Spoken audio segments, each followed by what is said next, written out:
Hey everybody, welcome to my channel Geology World, and today we are starting the chapter 9, Geomorphic Processes and Resultant Landforms. So in this chapter we are going to study the different processes or forces that result in the formation of landforms on earth's surface. Geomorphic processes क्या होते हैं? ये physiographic processes होते हैं. Physiographic processes are those which can be seen and felt, और इनकी वजह से जो अर्थ का सरफेस है ये अपना शेप बदलता रहता है, शेपिंग एंड रीशेपिंग होती है. तो फिज़िकल और केमिकल इंटरेक्शन भी होता है इसकी वजह से, बहुत सारा लैंडफॉर्म जिसकी वजह से बनते हैं. बोथ फिज़िकल और केमिकल प्रोसेस इसका पार्ट होते हैं जियोमॉर्फिक प्रोसेसेस का. So geomorphic processes landform making process होता है. जियो का मतलब ग्रीक में अर्थ होता है, हमें पता है, और मॉर्फ का मतलब होता है फॉर्म. मतलब मॉर्फ जैसे कि मेटामॉर्फोसिस होता है जिसमें स्टेप बाय स्टेप डेवलपमेंट को क्या बोलते हैं, मेटामॉर्फोसिस. वैसे ही मॉर्फ का मतलब ये होता है स्टेप बाय स्टेप डेवलपमेंट या बिल्ड होना किसी चीज़ का.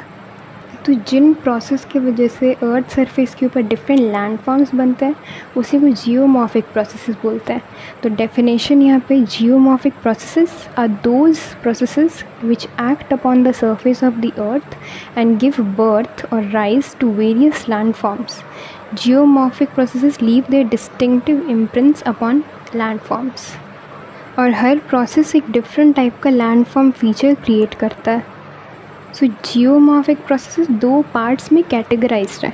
एक होता है एक्सोजेनिक या एक्सोजेनेटिक प्रोसेसेस, दूसरा एंडोजेनिक या endogenetic processes. Exo means external, जो अर्थ के सरफेस के ऊपर जो प्रोसेसेस वर्क करते हैं उसे एक्सोजेनेटिक बोलेंगे. और ये प्रोसेस बहुत स्लो होते हैं, मतलब बहुत सालों तक ये प्रोसेस कोई चेंज ला पाते हैं. जो वेदरिंग है और इरोजन है ये दो वेज है जिस तरह से एक्सोजेनेटिक, वेदरिंग और इरोजन दो प्रोसेसेस होते हैं इसके अंदर. नाउ ये जो एक्सोजेनेटिक प्रोसेसेस हैं इनके एजेंट्स क्या है, मतलब किसकी वजह से होते हैं ये प्रोसेसेस. ये सन की वजह से होते हैं, रेन की वजह से होते हैं, विंड की वजह से होते हैं, फ्रॉस्ट यानी कि बर्फ़ की वजह से होते हैं, रिवर, रनिंग वाटर, ग्लेशियर, सी वेव्स या ग्राउंड वाटर, इन सब की वजह से एक्सोजेनस प्रोसेस होते हैं. जैसे कि जो वेदरिंग है वो हवा की वजह से होता है मेनली, और इरोजन बोलते हैं जब पानी की वजह से लैंडफॉर्म्स फॉर्म हो उसे इरोजन बोलेंगे. सारे एक्सटर्नल प्रोसेस को जिसे हम देख सकते हैं वो सारे प्रोसेस एक्सोजेनिक में आते हैं, और एंडोजेनिक में वो आते हैं जो अर्थ के अंदर है जिसे हम नहीं देख सकते. Process taking place inside the interior of the अर्थ, और ये बहुत ही फास्ट होते हैं, मतलब एब्रप्टली अचानक से या कभी भी हो जाने वाले प्रोसेस होते हैं. जैसे कि कोई भी अर्थ के क्रस्ट में मूवमेंट हुआ, कोई भी धक्का अचानक से हमें लगता है अर्थ क्वेक जैसे आ गया, कोई सब्सिडेंस हो गया किसी लैंड का, अपलिफ्टमेंट हो गया, तो उसकी वजह से होने वाले प्रोसेस होते हैं. तो अर्थ के सरफेस के अंदर होने वाले जितने चेंजेस होते हैं, earthquake, volcanic activities, folding, faulting, warping, इन सब की वजह से ही एंडोजेनिक प्रोसेस होते हैं. अब इस चैप्टर में हम एक्सोजेनिक प्रोसेस को और अच्छे से पढ़ेंगे, जिसमें आता है ग्रेडेशन. ग्रेडेशन का मतलब होता है लैंडफॉर्म फीचर में किसी भी चीज़ का घटना या बढ़ना, अपलिफ्ट होना या डिग्रेड हो जाना. तो इन सारे प्रोसेस को ग्रेडेशन बोला जाता है एज अ होल. अब इसमें दो चीज़ें आती हैं, या तो डिग्रेड होना या तो एग्रेड होना.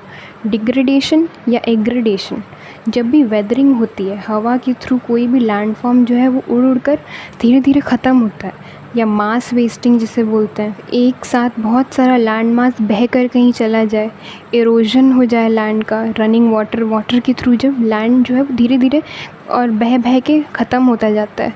रिवर से, ग्राउंड वाटर वेव से, विंड से, ग्लेशियर से, ग्राउंड वाटर, सबसे ही इरोजन होता है. दूसरा है एग्रेडेशन. एग्रेडेशन मतलब लैंड का कहीं पे बढ़ना. जैसे कि रनिंग वाटर जो पानी बहता है तो वो लैंड को अपने साथ इरोड करता हुआ जाता है, तो वो लैंड जो है वो इरोड हुए कहीं और चला जाता है, तो वो जहाँ जाता है वहाँ पे एग्रेडेशन हो रहा होता है, मतलब लैंड बढ़ रहा होता है. ग्लेशियर्स के थ्रू भी, ग्राउंड वाटर के थ्रू भी, वेव्स या विंड के थ्रू भी ये होता है. What is gradation? ग्रेडेशन का डेफिनेशन यहाँ पे दिया हुआ है. Gradation is the process which attempts to remove unevenness. जितना भी ऊबड़ खाबड़ होता है लैंडफॉर्म पे, उसको रिमूव करके उसे एक लेवल में लाना या उसका लेवल जो है वो चेंज करना ग्रेडेशन का काम होता है. Gradation bring the surface of the land to a common level by the process of degradation and aggradation. जो डिग्रेडेशन और एग्रेडेशन होता है ये दोनों ग्रेडेशन का ही फॉर्म होते हैं। एक से ऐड होता है लैंडफॉर्म में और एक से घटता है लैंडफॉर्म। अगर डिग्रेडेशन और एग्रेडेशन बराबर हो जाए, सेम अमाउंट में हो जाए, तो उसी को ग्रेडेड लैंडफॉर्म बोलेंगे, ग्रेडेड प्रोफाइल, जो कि नहीं होता है मोस्ट ऑफन। कहीं पे ज़्यादा होता है, कहीं पे कम होता है। पर अगर ये एक जैसा हो जाए, ऑलमोस्ट इक्वल हो जाए, तो इसे ग्रेडेड प्रोफाइल बोला जाएगा। नाउ अकॉर्डिंग टू थॉर्नब्यूरी, जितने भी फिज़िकल और केमिकल चेंजेस होते हैं अर्थ के सरफेस को अफेक्ट करते हैं जो, और डेवलप करते हैं लैंडफॉर्म्स को, उसी को बोला जाता है geomorphic processes. Now first is degradation. Now degradation क्या होता है? Degradation is when a land lowers down itself. जैसे डायग्राम में ये लैंड अनइवन है, तो यहाँ से पार्टिकल, सैंड पार्टिकल्स और रॉक पार्टिकल्स डिग्रेड होके यहाँ आ गए और यहाँ पे एग्रेडेशन हो गया। वैसे ही यहाँ पे इरोजन हुआ, तो ये बाद में later on it turned into a graded surface या graded profile. Erosion affects the landform by various processes like abrasion, corrasion, attrition, corrosion या हाइड्रोलिक एक्शन, मीन्स वाटर के थ्रू इरोजन होना।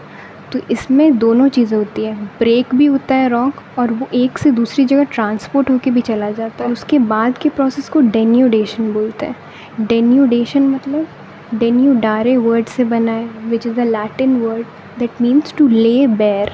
लेइंग बेयर मीन्स एक rock होता है, पत्थर होता है। It is made up of various layers of sediments. तो उसमें से अगर एक एक लेयर हटता जाएगा तो वो और ज़्यादा इरोड होता जाएगा, और इसी प्रोसेस को इरोजन बोलते हैं। The two main process of degradation are erosion and denudation. Next is aggradation. Degradation के साथ साथ ही एग्रेडेशन भी होता है। जो भी rock fragments, debris, clay, sand, rock waste और एलुवियम ट्रांसपोर्ट होके जाता है, वो कहीं पे जाके एक्यूमुलेट हो जाता है, तो उसी को एग्रेडेशन बोलते हैं। तो सॉइल पार्टिकल्स का डिपोजिशन ही एग्रेडेशन होता है। जो मटेरियल्स इरोड होते हैं डिग्रेडेशन में, वो किसी भी जगह जाके जब एक्यूमुलेट हो जाते हैं, जैसे कि लो लैंड्स में, किसी भी गड्ढे में, डिप्रेशन में, वो एक प्लेन वहाँ पे फॉर्म कर लेता है। एग्रेडेशन की वजह से अर्थ का सरफेस एक लेवल में आ जाता है। जो एलुवियल प्लेन्स होते हैं, माउंटेन्स के पास वाले प्लेन्स, वो रिवर के थ्रू ही इरोजन की वजह से बने हुए प्लेन्स होते हैं, इसलिए उन्हें एग्रेडेशनल प्लेन्स ही बोला जाता है।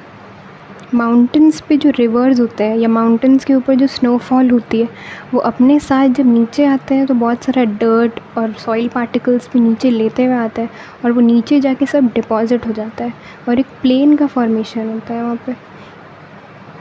डिग्रेडेशन और एग्रेडेशन एक इंटरलिंक्ड प्रोसेस है, दोनों एक ही साथ साइमल्टेनियसली और कलेक्टिवली वर्क करते हैं। About the endogenetic process we will read in the next chapter. Till then, take care and goodbye.